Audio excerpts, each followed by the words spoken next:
Good evening, everyone. I'm Dr. Mitchell Palmer-McDonald with Blacklight on Sports. Charles Hallman is currently coaching his team at Minneapolis South, so he is gone for the evening.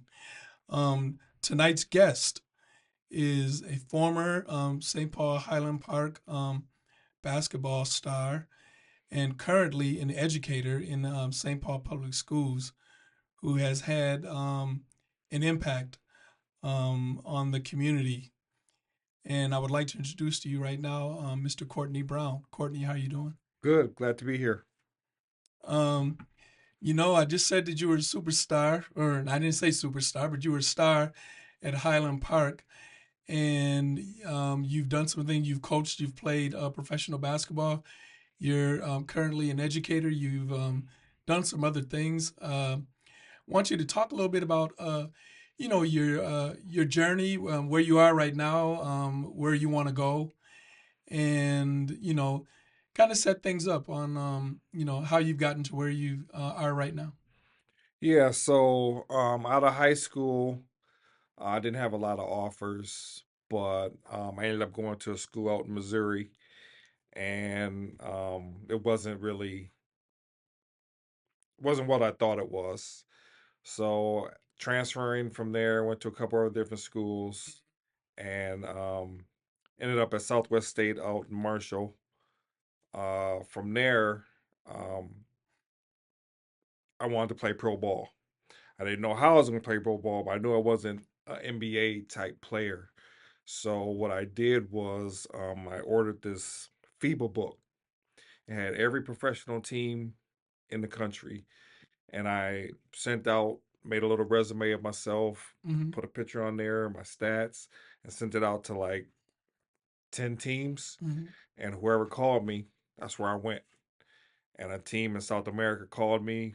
I flew out, and that started my pro career. Now that's interesting. You sent this stuff out like I sent no it one out. else. There was no one. There wasn't No an agent. agent, no agent. Hmm. It was all on my own. Negotiated everything, and I just wanted to hoop. Now, how much, or how long back did you know that you wanted to play professional basketball? Pretty much right out of, I knew I couldn't play NBA. Hmm. I knew my skill set wasn't made for that, Hmm. but I knew I could play overseas. And so back then they had, I was 6'5", 6'6", playing center, but in Europe they had 6'10" guys playing wing and could dribble Hmm. and could shoot it. So it was a big it was a change, but it was cool. How long did you play? So through all the countries that I played, it was came out to about 2 or 3 years Hmm. because usually they just want to keep you to stay in that division so Hmm. they don't have to drop down, Hmm. and then they usually cut the Americans. You said they usually cut the Americans. hmm That because they bring you in to stay in that top division. Once they've reached that point, They've then reached their they goal. send you home because then they're saving money. Okay. When you after the 3 years, did you still have a desire to play, or were you ready to move on? I did, but I wasn't making the money that I wanted to make. Okay. And starting a family, had a job, I had to get a job. And so then I just played in, pick up in some other little leagues and stuff like that. But as I got older, I don't really miss it that much. Okay.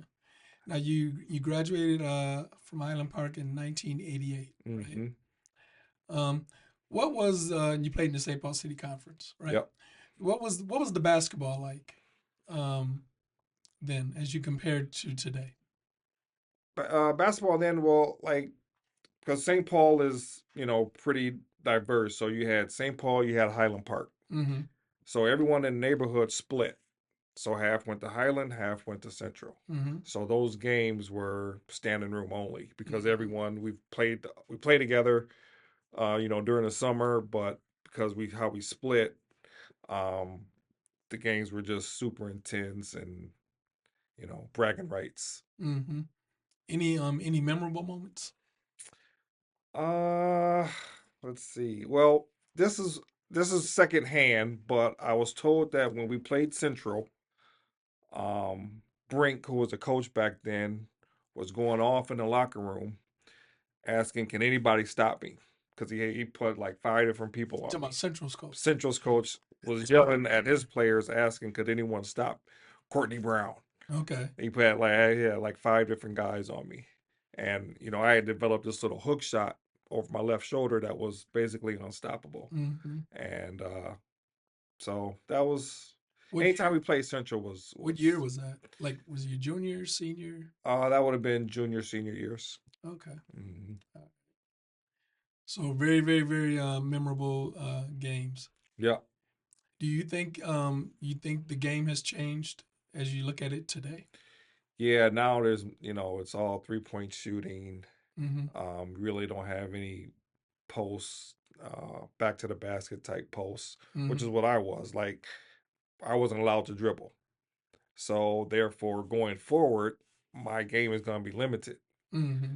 So when I had kids, I said, I'm gonna make sure that my kids are Mm-hmm. playing the point guard, playing the 1, 2, 3, 4, 5, but mainly handling the ball.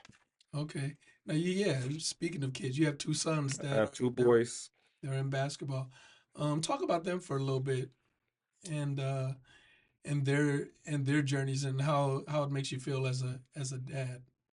So when I started to have a family, I just, I wanted my first one to be a boy, Mm-hmm. and then if I had a girl after that, fine, as long as it's healthy. It was another boy. Super excited. They're like 18 months apart. So as soon as they were born, they had a ball in their hand. Okay. All right.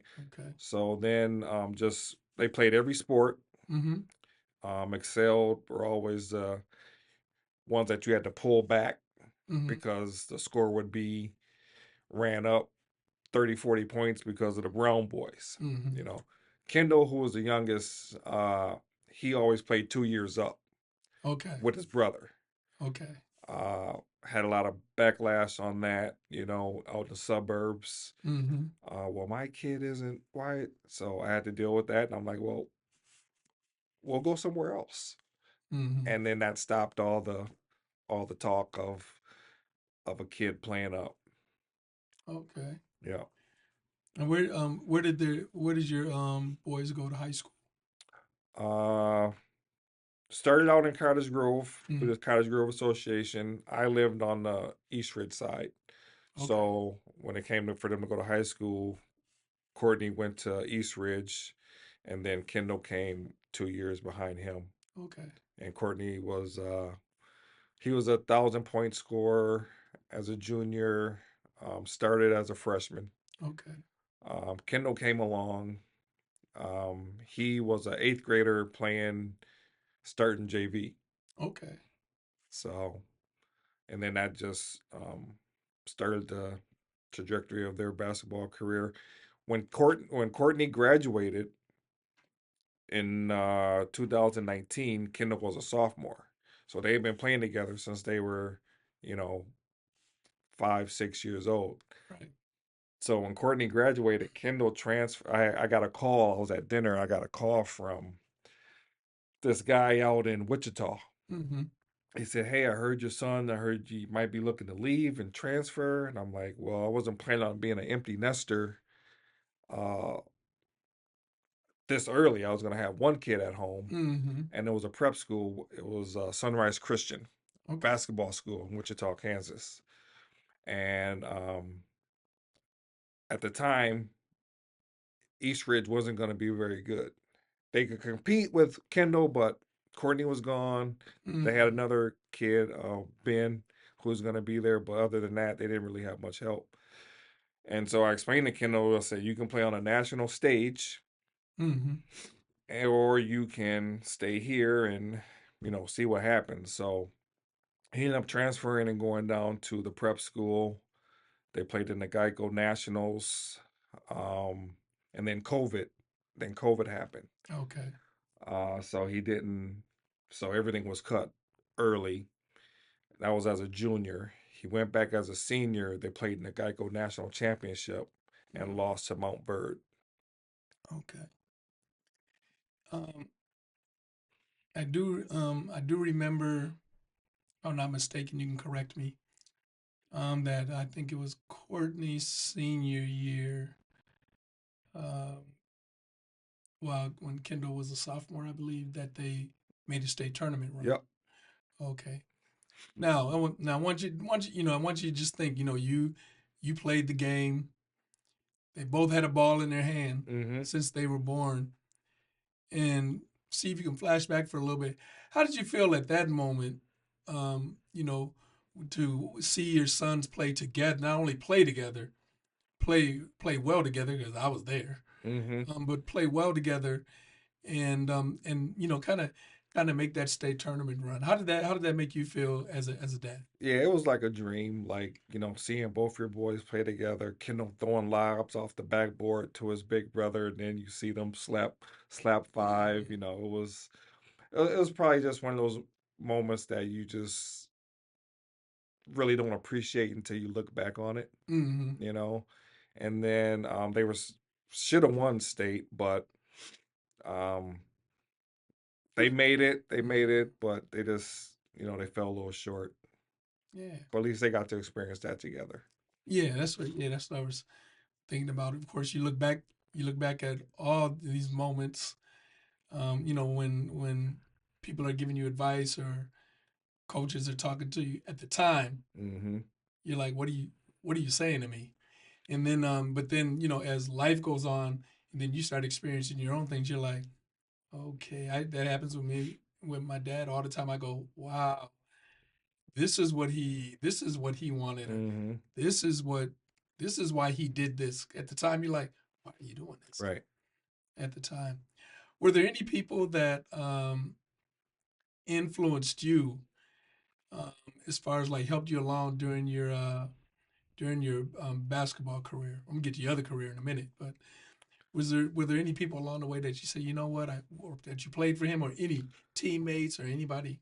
Um, Mostly the adults were like uh, Renee Pulley. Mm-hmm.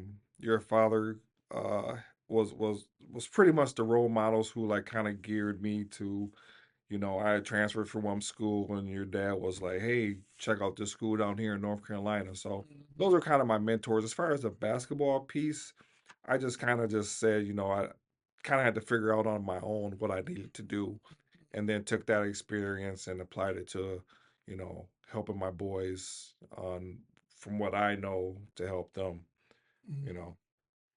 Was it as you help as you guided your as your sons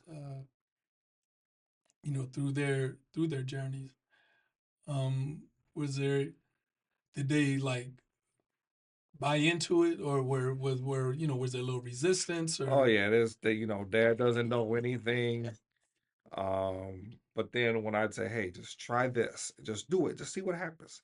And then they do it and it works, then I get that look like, yeah, okay, yeah, it worked.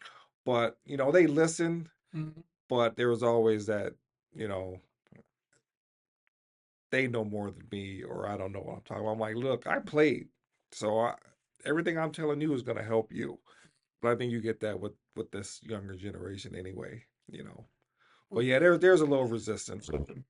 But for the most part, they listen. Mm-hmm. No, you do. I mean, with the younger, yeah, with the younger generation, I think it just goes with the territory. I mean, Hmm. when I was young, I'm like, I looked at my dad. I would go in my mind. I would go, Kwame, what do you know? Hmm. And he knew a lot, Hmm. obviously, but at the time, I'm sitting here like, that was then. This is now. This is Yeah, not the. new age. Yeah, yep. But at the same time, so there was that resistance too. But at the same time, like I said, I look back and I go, yep, I know why you did this. I know why you did that. Of course, I'm not going to listen, or else I probably wouldn't have learned. If I just listened to everything, Right. it would have been a boring life Yeah. because you had to try things and fail and learn from those mistakes. The other thing I wanted you to get into, you're in education now. Yep. How did you, now, okay, you played basketball. What did you major in college? I started out majoring in hotel restaurant management, Okay. and then when I started digging into it a little bit deeper, there wasn't a lot of money Mm-hmm. in that and a lot of hours. Okay. So, I've always been a person that always wanted to, help and give back to the community. So I changed my major to law enforcement. Okay. I was going to be a cop, Oh. and got into that and worked for Oakdale for a little bit, Mm-hmm. Oakdale Police Department, and found out that I didn't like it. Okay. So you were a police officer. Hmm. Wow. And then that did that steer you into education or Yep. So then I was like, okay, well, what do I really want to do? And I said, I want to work with kids. okay. And then that got me into the school system, Mm-hmm. dealing with behavior. Okay. And so working as a police officer and then kind of veering off into behavior, kind of figured I'd be more beneficial working in a school because I've been on both sides. I've worked as a cop and I've also worked as a correctional officer. Okay. So that kind of steered me to the education part. And what are you doing? What are you doing today? And now I just was hired as a teacher at Gordon Parks High Oh. School in St. Paul, teaching Phy Ed and health. Okay. So now I'm going back to school Mm-hmm. to get my license. Okay. So how has that been? I love it. Do you? It's funny how it took me this long to find out what I really like doing. Mm-hmm. But now that I'm doing, because I always say I didn't want to teach. I didn't want to teach. I didn't want to teach. But it took the right situation, the right school, the right atmosphere for me to find what I love doing. And so now I'm getting ready to go back and get my license. And you're gonna stay the course, huh? Yep, stay the course. And I can stay at Gordon Parks as long as I'm enrolled. Gotcha. Okay. Yep. Where are you enrolled? I'm gonna go to Concordia Moorhead. Oh, okay. Yep. They have the program is a master's in education, Hmm. concentration in health, and Phy Ed. Okay, and then right along with your license. Yep. Man, Yep. interesting. Interesting enough. Um, and what is Kendall? What is Kendall? Your son Kendall doing now? I know Kendall went to Baylor, right? Kendall went to Baylor. Mm-hmm. He did 1 year at Baylor and then entered the draft. Mm-hmm. He was taken second round by the Timberwolves, Mm-hmm. who picked for Indiana Pacers. Okay. So Minnesota drafted him and then traded him to the Pacers. And he was just waived a couple months ago by the Pacers and picked up by the New Jersey Nets of the G League, Okay. or Long Island Nets of the G League. Okay. So he's been playing. Yep, He's been playing there since. playing. They call him Mister Consistency Mhm. because he's shooting like 60% from the field, almost 20 points a game, 4 rebounds, 5 rebounds, 4 assists, Mm-hmm. a couple steals. So he doesn't miss when he shoots. He doesn't miss a lot, Mm-hmm. you know. So he's doing well. He's doing good. Man. Now I know Courtney Jr. just recently finished. Yep, he was at St. Thomas. He started out at Milwaukee, Mm-hmm. and there were some coaching changes, Mm-hmm. and he transferred to St. Thomas. I think he's still got a couple classes to finish up before he'll have his degree. Oh, okay. Yeah, Who else was he when before he went to UWN? Uh, who was he recruited by? What were some other schools that recruited him? North Dakota was the first one. A lot of mid majors. North Dakota, South Dakota was recruiting him. Nebraska, Omaha, Mm-hmm. uh, Cal Poly. Uh, there's a few more I can't Okay. remember. So Now, long ago. okay. Now Kendall was a McDonald's All American, Kendall was a McDonald's All American, Jordan Brand Classic, right? Mm-hmm. Allen Iverson, uh, all the four major um, what do you call them? Camps, Showcases. showcases. Did you ever picture that? Now, No, did you ever see that? Now, when even as he was coming up. no. So like coming up, everyone that was like when we played on all these little league teams, Mm-hmm. they would always say, you know, he's, watch out for him. He's, get his autograph now. Mm-hmm. I'm like, whatever. And so my whole thing with my boys was let's just try to get a scholarship. Mm-hmm. I never talked NBA. I never talked any of that. Let's just get to school free, Yeah. paid for. Yeah. And then whatever happens after that is a bonus. Yeah. And so so when we're in Wichita and his career starts taking off, like guy's got like 20 points and 8 dunks, you know, momentum started picking up and everyone's like, he's on the draft boards, or I started getting all these calls from agents and people wanting to financial people. And I'm like, why are you why are they calling me? You know, so I didn't see it, but other people saw it. I knew he was good, but I'm dad. Well, So of course there's always, you got that right. you can always do better, do more. Mm. But everyone else was like, yeah, he can, you know.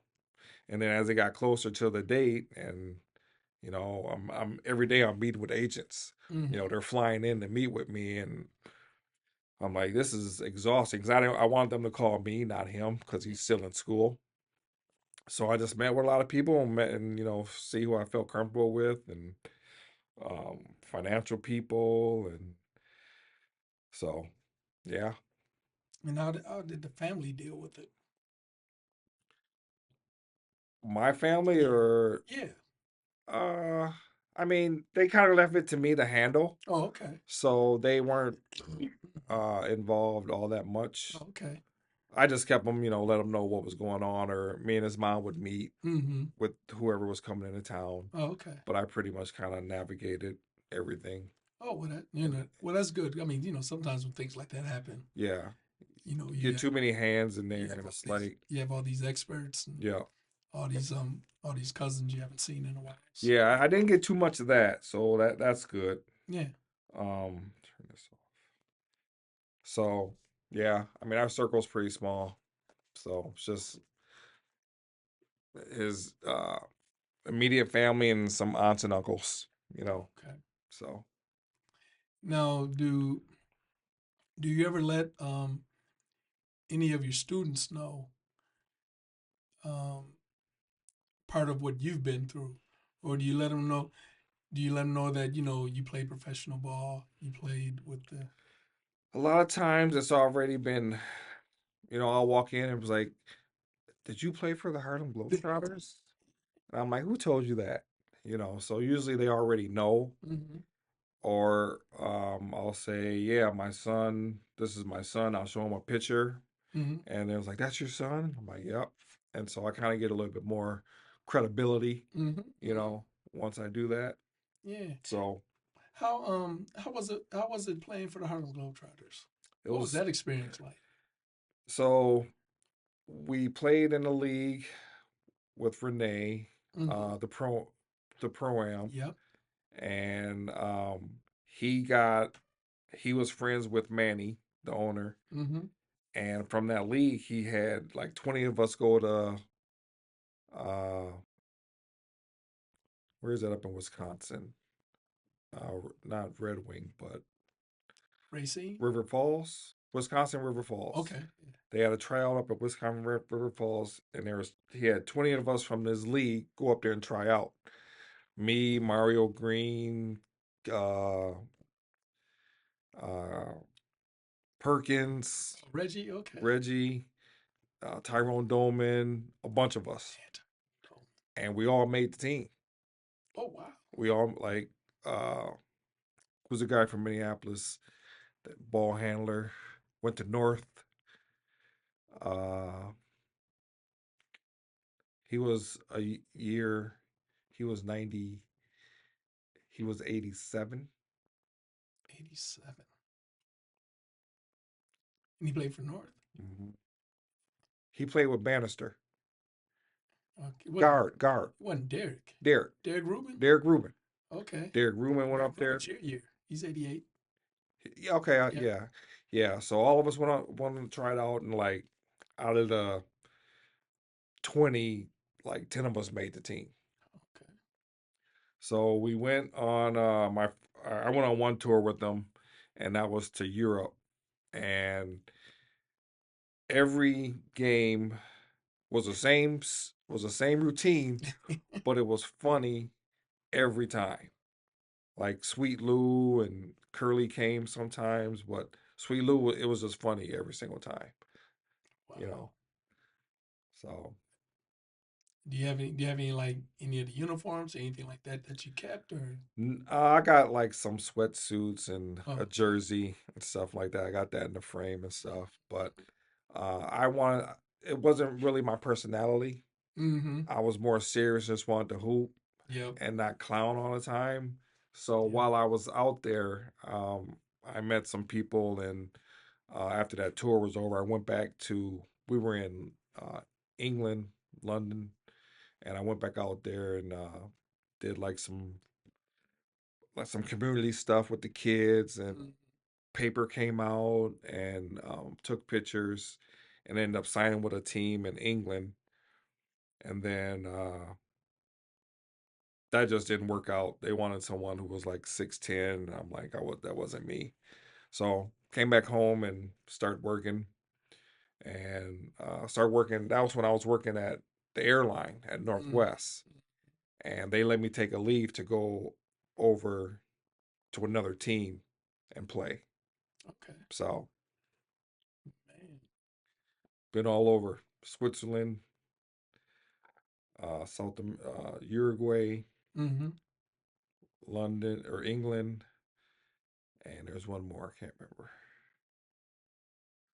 But yeah, for me it was all about money. I couldn't make the money that I was making more money at home than I Then you were than playing I ball. was playing. But It is there anything you is there anything you regret? Anything you do over again as you look back on your experience with basketball as a player? I don't really have any regrets. I probably would have, but see, back then we didn't have all the camps, and we didn't have people Mm-hmm. saying, "Hey, you need to go here and you need to do this." So it was all on my own. But I don't really have any regrets. I just would have worked on my ball handling more, you Mm. know.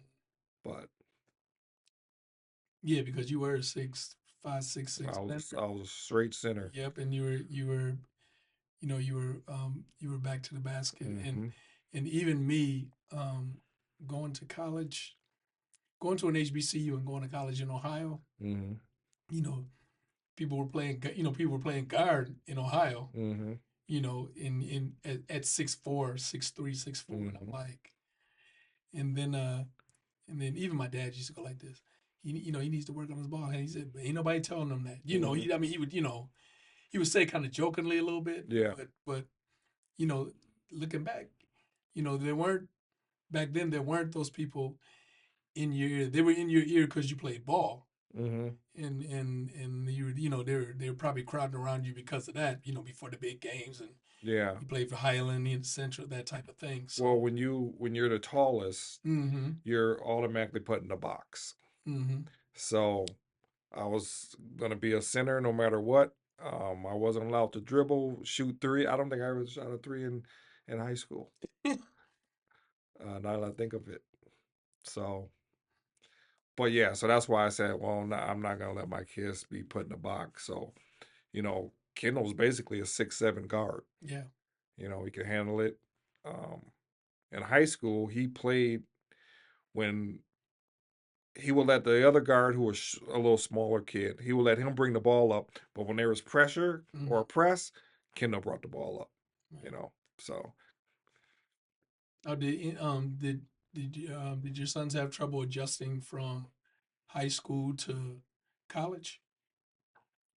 uh, Like, yeah, a little bit. I mean, mm-hmm, there's always gonna be adjustment because the kids are stronger, faster, older. Both my kids were young for their age. You Okay. know, Courtney should have been, he should have been class of 2020. Okay. And Kendall should have been 22. Yeah, 22. So they were all a year younger than what they were. So just being around the older kids and getting stronger, they're faster, they all can jump. Schoolwork, Hmm. you know, that was a big adjustment. The amount of work that you have to do, but it's spread out. So Okay. Now, as in your current position, uh, how important do you think it is for your students to see a black man in your position, as far as being a teacher? hmm Also, I'm pretty sure because it goes with the territory.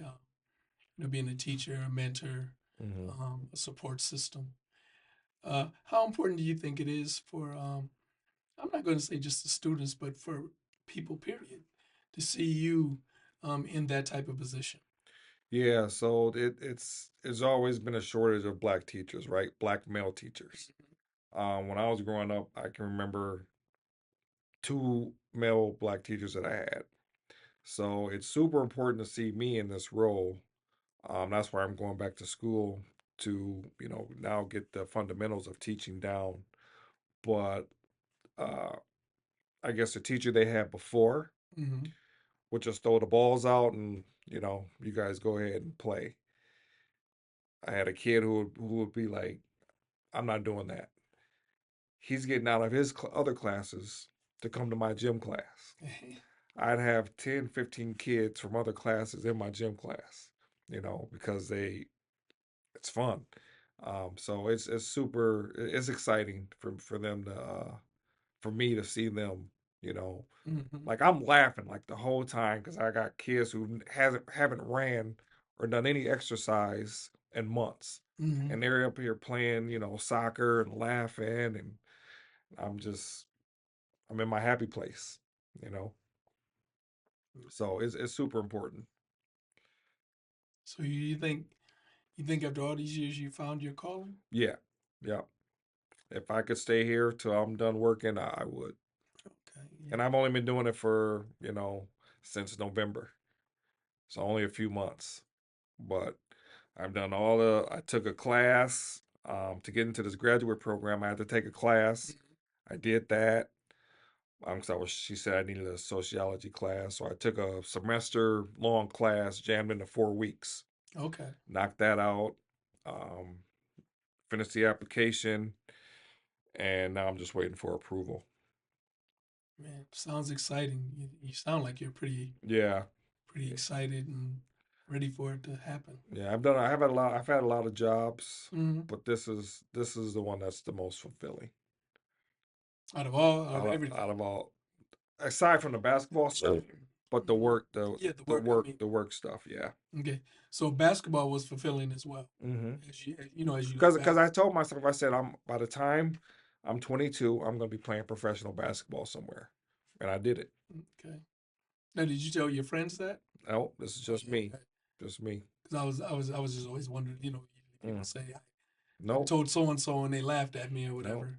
I said to myself, I said, I'm gonna be playing pro ball, and that's when I got that book, that FIBA book. Mm. Now I'm going back now. Um, was there was there a reason when you went to high school? Was there a reason you went to Highland when you lived in the central area, or? Yeah, so I chose Highland because, well, one, my cousin went there, Gerald Wells. He was Oh yeah, yeah, that's my cousin. I did not know Gerald was your cousin. Mm-hmm. Okay, I played against Gerald. Okay. Mm-hmm. And the other part was I knew that if I went to Central, might be some problems with me getting my work done, distractions. Okay, yeah, I can see So, that as a central graduate. Yeah. yeah, so I chose just to go a little bit further out. Okay. That's the only reason. Was there any neighborhood backlash? Like, why did you go there? Why did you go to Highland? Or Yeah, so then they wanted to get me to transfer because then we would have had a dynasty with oh my goodness. the players that they had, but there's never enough balls to go around. you know, so someone's not going to be happy. Yeah. You know, I worked with Michael Walker Yeah. for a long time. Yeah. Michael was at Highland. Yeah. Mike was starting as a sophomore at Highland, transferred to Central, never got off the bench. Yeah. Yeah. So I'm just gonna stay where I'm at and let it play out. Yeah. I mean, and then that was kind of the way, like you said, it was in the '80s. It was Highland and Central were the schools, and I almost went to Highland, Mm-hmm. and my dad. You already know my dad Mm-hmm. was pushing. Man, why Mm-hmm. don't you go to Central? And I'm like, "Nah, I am not gonna make that basketball team. Man, there was always like 100 people trying out for Right. that team Exactly. every year, Yep. and I say Central is stacked. And then of course you remember this too. The uh, the junior high league was stacked. The city junior high league Mm-hmm. was stacked because we didn't have a junior high in our neighborhood, so all the black players were all over the city, Mm-hmm. and we were playing against each other. And then now we were all going to either go to Central or Highland to try to play high school ball. Yeah. I just remember how crazy that was. Now I went to Central and it ended up working out for me, but it didn't start out that way because there were like 100 people trying Yeah. out. Yep. But I kind of persevered, and I'm not going to front. I had the dad factor. Mm-hmm. I had Kwame, so I figured I at least make the team. But it did turn out. But I just remember how it was when people would go, yeah, they decided to go to Highland, and then everybody would be upset. But then I think about, well, if during my days, man, shoot, if you come to Central, there goes my spot. Right. I'm gonna be So team you wanted manager. them to go to Yeah, you wanted them to go to Central. yeah. So I'm gonna be team I mean, manager. Highland. Yeah, so I'm gonna be team manager. I want to be team Right. manager. I want to be on the team. Water So boy. yeah, so those things. Yeah, so that's good. That's glad it worked out, and those were some memorable games, and Mm-hmm. some big upsets too. Yeah.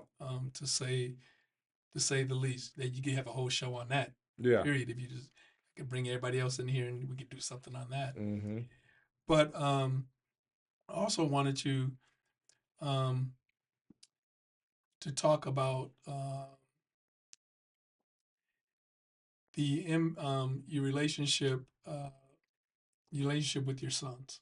Mm-hmm. You know, how as you look back, they're grown now, pretty much on their own, Mm-hmm. and of course you're still dad. Um, how do you think, as you look back on your relationship, how do you think that went?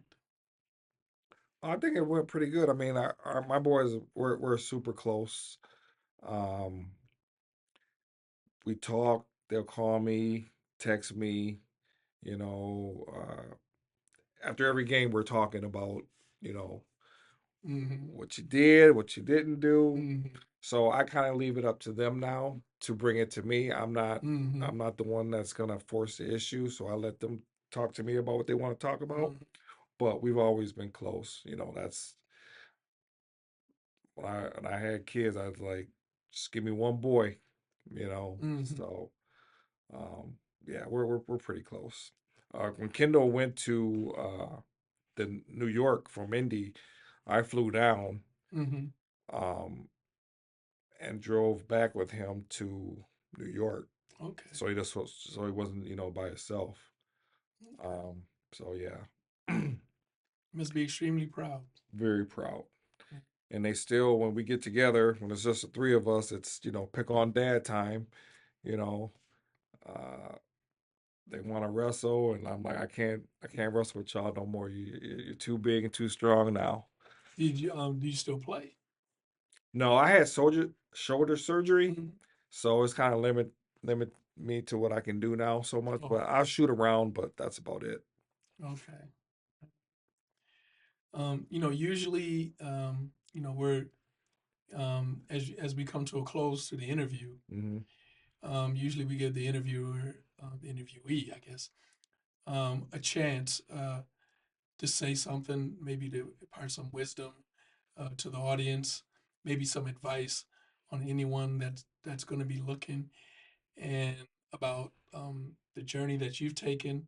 They might want to play professional basketball. they might want to just play overseas. They could be raising their sons right now, or daughters, you know, and they might want to be educators. And just, is there anything maybe that I didn't talk about or that we didn't talk about that you'd like to say, or any advice you'd like to give them? Just, it might be cliche, but don't let anyone tell you that what you can't do. You know, me of all the people where I come from, for me to go over and play professionally doing it all by myself, that's an accomplishment. So don't let anyone tell you what you can't do. Um, I'm going back to school at 54, to get my master's. So uh, if that's the route you want to go, we need more black educators. Okay. Okay. Go Well, for it. Courtney, I appreciate you taking the time uh, to come out and visit with us, and then for us to get reacquainted. It's been a minute. We go way back. But I really appreciate you coming. I appreciate you having me. All right. And that concludes this episode of Blacklight on Sports. I'm Dr. Mitchell Palmer-McDonald. Charles Hallman will be back with us with the next episode. And thank you for listening. And also make sure you read us in the Minnesota Spokesman-Recorder.